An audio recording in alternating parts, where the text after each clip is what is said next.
ठाणे शहरातील पहिली मेट्रो लवकरच सुरू होतीये। त्यासाठी आजपासून ट्रायल रन होणार आहे। गायमुख इथं मुख्यमंत्री देवेंद्र फडणवीसांच्या हस्ते मेट्रो ट्रायल रनचं उद्घाटन केलं जाईल। नवरात्र उत्सवाच्या पहिल्याच दिवशी मुख्यमंत्री आणि उपमुख्यमंत्र्यांच्या उपस्थितीत ट्रायल रन पार पडेल। ट्रायल रन नंतर मेट्रो लवकरच ठाणेकरांच्या सेवेत धावेल। त्यामुळे शहरवासियांची वाहतूक कोंडीतून सुटका होणार इतकं नक्की।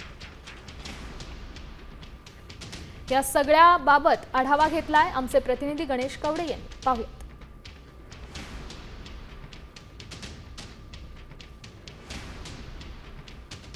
ठाणेकरांसाठी मेट्रो ट्रेन आता सुरू होताना पाहायला मिळते। प्रामुख्याने जर बघितलं असेल तर ही जी मेट्रो आहे ती ठाणेकरांची ही पहिली मेट्रो आहे। ती साधारणतः डिसेंबरमध्ये आहे ती सुरू होताना पाहायला मिळणार आहे। जी आता जी ही मेट्रो आहे याचा ट्रायल चाचणी आहे ती होताना पाहायला मिळणार आहे। साधारणतः 4 स्थानकांवर ही खरं तर ही मेट्रो आहे ती सध्या आज धावणार आहे। कारण की ज्या पद्धतीने गायमुख टू विजय गार्डन अशा पद्धतीचा हा पहिल्या टप्प्यातली ही मेट्रो असणार आहे। तर हीच मेट्रो डिसेंबरला ज्यावेळेस सुरू होईल त्यावेळेस साधारणतः 10 स्थानकांपर्यंत हे कॅडबरी जंक्शन हे शेवटचं स्थानक असणार आहे जे गायमुख पासून सुरू होणार आहे। अशी ही 10 स्थानकांवर ही मेट्रो आहे ती चालणार आहे। आणि जी दुसरा टप्पा आहे तो देखील आहे तो अवघ्या काही वर्षांमध्येच आहे तो सुरू होताना पाहायला मिळणार आहे। तर मुख्यमंत्री आणि उपमुख्यमंत्री या दोघांच्या उपस्थितीमध्ये याची चाचणी आहे ती होताना पाहायला मिळते।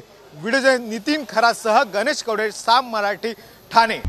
आता isakal.com आहे देशातील नंबर 1 ची मराठी न्यूज वेबसाईट। प्रत्येक अपडेटसाठी isakal.com ला नक्की भेट द्या।